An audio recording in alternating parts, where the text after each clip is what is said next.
నమస్తే రమగారు. నమస్తే జయ. రమగారు, మనం తెనాలి రామకృష్ణుడి స్టోరీలు చెప్పుకునేవాళ్ళం. మళ్ళీ చెప్తారా ఒకటో రెండో? చెప్దాం. తెనాలి రామకృష్ణుడు అనగానే ఒక తెలివైన వ్యక్తి, ఒకలాంటి ఉత్సాహం అండి. ఆయన పేరు అనగానే ఒక సరదా చమత్కారి వస్తుంది. కదా. చమత్కారి, సరదా వస్తుంది. అవునవును. తెలివి, బట్టతలకి మోకాలకి ముడిపెట్టగలడు, అవును. తుంటి మీద కొడితే పళ్ళు రాలినట్లు చేయగలడు. అన్నీ అలాంటివే కథలు. అవును అవును. నిజంగా అలాంటిది ఉందా? మన కావ్యాల్లోనే అలాంటిది కనపడుతుందా? తెలియదు. మనకు తెలీదు. ఆయన అన్ని విషయాల్లోనూ అలాగే ఉంటాడు. ఆయన క్యాజువల్ విషయాలు కూడా భలే సూపర్గా ఉన్నట్టు ఉంటాయి. అవును. ఆయన ఒక బ్రాహ్మణ అగ్రహారం కొసలో ఉండేవాడు తెనాలి రామకృష్ణుడు. ఆయన పక్కన తాతాచార్యని ఒక ఆచార్యులు ఒక ఆయన ఉండేవాడు. తాతాచార్యులు వారు గురువుగారు కాదు, ఓకే, ఒక ఆచార్యులు, ఒక ఆచార్య, ఓ పురోహితుడు లాంటి వాడు. ఆస్తి స్వస్తి బాగా ఉన్నాయి ఆయనకి. రాయలవారు ఇచ్చినవి ఉన్నాయి, ముందు నుంచి వచ్చేవి. ఇప్పుడు ఆయన చేస్తే పని వల్ల డబ్బులు గిబ్బులు ఉన్నాయి. కానీ పరమ పిసినారి. ఎవరైనా ముష్టివాళ్ళు వస్తే వాకిట్లోకి పక్కింట్లో అడగచ్చుగా, మా ఇంట్లో ఎందుకు అడుగుతామని ముష్టివాళ్ళని రామకృష్ణుడి ఇంటికి పంపించేవాట ఆయన. పిల్లికి బిచ్చం పెట్టడు. ఓకే. ఎప్పుడూ పక్క వాళ్ళు ఏం మాట్లాడుకుంటున్నారో వింటూ ఉంటాడు. అదొక ధోరణి అనమాట. ఈయనకి విసుగ్గా ఉండేది. ఏమిటిది, మనం అందరం ఇంచుమించుగా ఒకే రకపు డబ్బు కలిగిన వాళ్ళమే. వాళ్ళు ఎక్కువ కాదు తక్కువ కాదు. అదే ఓ 10 పైసలు వాడు మా ఇంట్లో తీసుకో, వాళ్ళ ఇంట్లో కూడా తీసుకో అనాలి. అంతేగాని నేను ఇవ్వను వాళ్ళ ఇంట్లో తీసుకోమంటావేమిటి? పైగా ఎవరైనా చుట్టాలు వస్తే భోజనం అయిపోయిందని బయటికి వెళ్తున్నానని అట్లా కూడా చేసేవాడు. అతిథి అభ్యాగతులు ఆ కాలంలో ఏముంది, ఆ ఊళ్ళోకి వచ్చిన బ్రాహ్మలు ఎవరో ఒకళ్ళు పరాయి ఊళ్ళ నుంచి వచ్చిన వాళ్ళు బ్రాహ్మణులలోనే భోజనం చేయాలని ఒక నియమం ఉండేది జయ. ఇది తప్పనుకోవద్దు. అది ఆ కాలంలో, ఆ కాలం అట్లా చేసేవాడు. బ్రాహ్మణాగ్రహారం ఎక్కడుందో చూసుకుని, అయ్యా ఈ పూటకి ఈ భోజనం కుదురుతుందా అంటే కుదురుతుందని ఎవరైనా అతిథి అభ్యాగతులు బై ఊళ్ళ నుంచి వచ్చిన వాళ్ళకి భోజనం పెట్టేసేవాళ్ళు. ఎవరైనా వెళ్ళేవాళ్ళండి? ఓన్లీ బ్రాహ్మణులలో వెళ్ళేవాళ్ళు. మామూలు వాళ్ళు కూడా బ్రాహ్మణులకి వెళ్ళేవాళ్ళు. అన్నం దొరుకుతుందంటే ఆ భోజనాల వేళకి వాకిట్లో ఎవరైనా పతికుడు పాందుడు యాత్రికులు బాటసారులు వెళ్తుంటే ఎవరు వెళ్ళినా అన్ని జాతుల వాళ్ళు పెట్టేవాళ్ళు. ఇందులో ఒట్టి బ్రాహ్మలే పెట్టేవాళ్ళని చెప్పట్లా నేను. అదేలేండి. బ్రాహ్మణింటికే కాదు, లేరనుకో ఏ గొల్లపల్లెల్లోకే వెళ్ళారు అనుకుందాము, అక్కడ వెళ్తే నాయన ఈ పూటకు భోజనం అంటే వీళ్ళు ఏం చేసేవాళ్ళు, అయ్యగారు బియ్యం పప్పు ఇస్తాం మీరు వండుకు తినండి అని ఇచ్చేవాళ్ళు. ఓ పొయ్యి ఏర్పాటు, వాళ్ళకి కాస్త వంట చీరుకు కావాలా, స్వయం పాకం ఇవ్వటం, వండుకునేందుకు ఆసరా. గొడ్ల సావిళ్ళు అవి ఉంటాయా, ఈ గొడ్లు కట్టేసే చోట పశువుల శాల, దానికి ఒక పెడగా ఒక ప్రాంతాన్ని వదిలిపెట్టేసేవాళ్ళు. ఇట్లా ఈ పదికులు ఎవరైనా వంట చేసుకుని తింటారని. అయ్యగారు వంట చేసుకుంటున్నారని అటువైపు తలకాయ తిప్పకుండా కొంతమంది అయితే ఇంకొంతమంది కొన్ని నాకు తెలిసి 170 ఏళ్ల క్రితం కూడా ఇది జరిగేది జయ. మీరే వండండి ఈ పూట దేవుడికి. వాళ్ళు ప్రతి వాళ్ళు తమ దేవతార్చనని వెంట పెట్టుకుని తిరిగేవాళ్ళు బ్రాహ్మణులు, వైష్ణవులు కూడా. దేవతార్చనకి స్వామికి నివేదన చేస్తే ఆ ప్రసాదం పెట్టండి అయ్యగారు మాకని మిగిలిన జాతుల వాళ్ళు వాళ్ళ దగ్గర నుంచి భోజనం పెట్టించుకునేవాళ్ళు. ప్రసాదం కాలక్రమేణా ఎన్ని పద్ధతులు వదిలేసాం కదా రమ్మగారు. తెలియవు. అందులో ఎక్కువ తక్కువలు మేము ఇలా నేను చెప్పగానే మీరు ఎక్కువ మీ ఉద్దేశాలు అని ఇలా పడకూడదు. ఆ కాలం అది కదా. అసలు ఈ కాలంలో వ్యక్తులకి అసలు తెలియదు. అదే ఇలా ఏదైనా చెప్పగానే ఇందులో ఎక్కువ తక్కువ భావాలు లోకి వెళ్ళకూడదు. ఆ కాలం నాటి పద్ధతి ఇట్లాగే చేసేవాళ్ళు. అందరూ దాన్ని గౌరవించేవాళ్ళు జయ. కానీ ఈ రోజులు ఎవరు ఎక్కువ రమ్మగారు? ఎవరికి వాళ్ళే ఎక్కువ. ఎవరు ఎక్కువ కాదు, అప్పుడు కూడా కాదు జయ. అప్పుడు కూడా ఎక్కువ తక్కువలు కాదు. ఆ రోజు కాలం అలా ఉండేది. ఆ కాలం నాటి పరిస్థితులు వేరు, సాంఘిక నియమాలు వేరు. ఇప్పుడు మనకు సాంఘిక నియమాలు ఇప్పుడు ఉన్నాయి. ఇప్పుడున్న నియమం వేరు. అవును, ఇప్పటి నియమం వేరు, ఆ కాలం నాటి నియమం వేరు.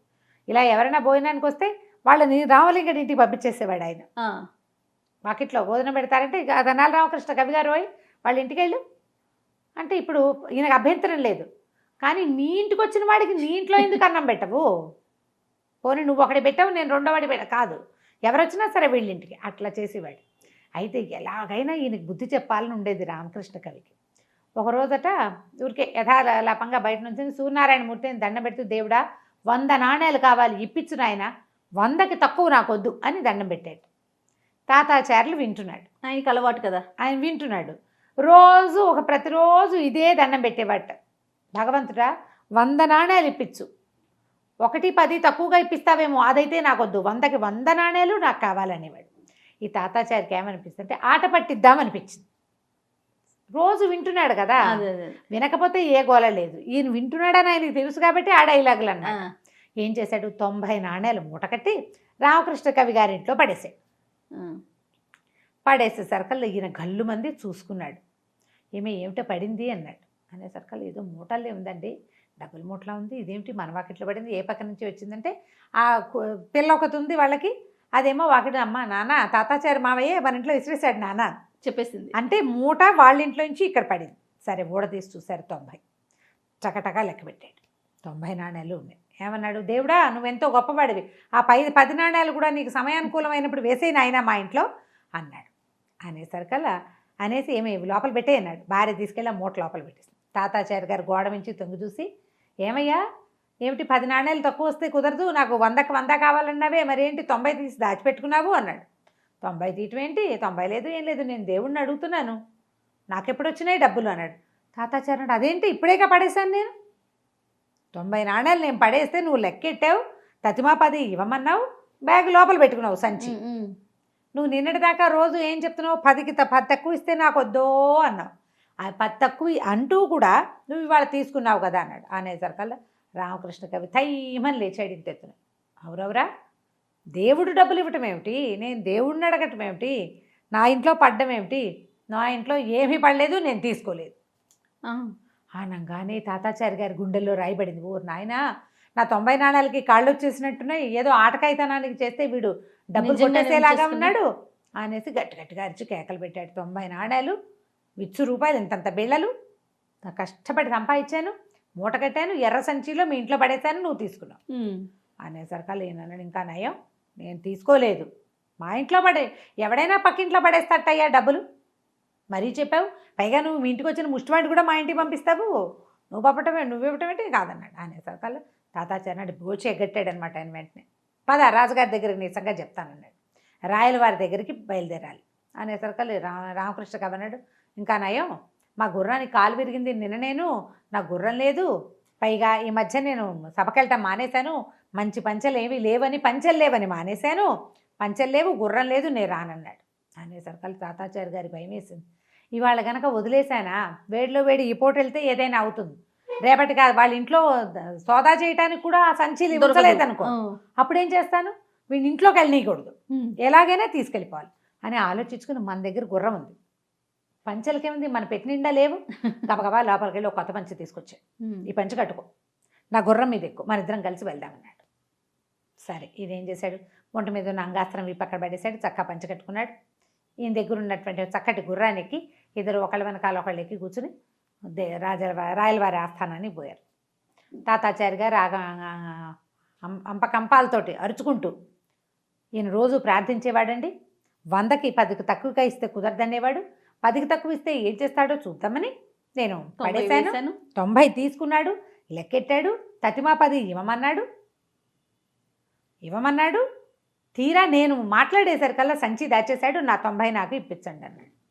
అనేసరికల్లా రామకృష్ణ కవి అన్నాడు, ప్రభు ఈయన మరీ విడ్డూరం అండి, ఇప్పుడు మా ఇంట్లో 90 నాణేలు కావాలంటే వీళ్ళ ఇంట్లో సోదా చేయండి 90 నాణేలు దొరుకుతాయి అంటాడు, మా ఇంట్లో ఉండవు 90 నాణేలు. అదే కదా, ఇప్పుడు ఈయన రాయలవారి ఆస్థానంలో చిన్న కొలువు చేసుకుని ఏదో ఉద్యోగం చేసుకుని వాళ్ళ తాత తండ్రులు సంపాదిస్తే నేను మాత్రం చేయట్లా ఉద్యోగం, నేను చేస్తున్నా, నాకు ఉంటాయి డబ్బులు, నా డబ్బులు లేకపోలేదు కదా, అసలు ఈయన వరుస చూస్తుంటేనండి నేను ఎక్కువచ్చిన గుర్రము తందే, నేను కట్టుకున్న పంచా కూడా తందేనన్నాడు, అనేలాగా ఉన్నాడండి అన్నాడు. అనేసరికల్లా తాతాచారి గారు తెల్లబోయాడు, అయ్యోయ్యో ప్రభు ఆ గుర్రం నాదే, ఈ పంచ కూడా నాదేనండి అన్నాడు.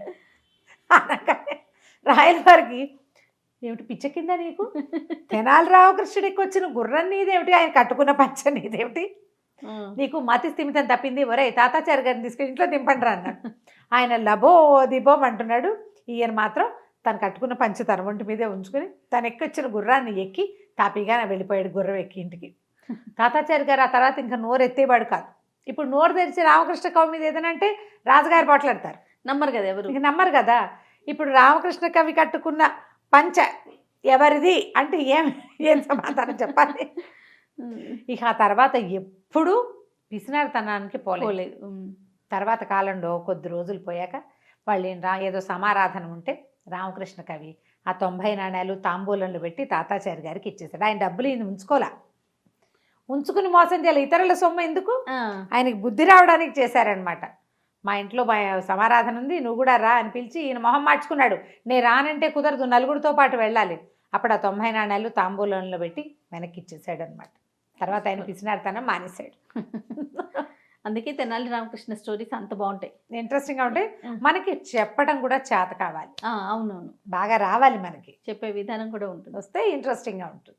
చాలా బాగుంది రమ్మగారు. నమస్తే అండి. నమస్తే.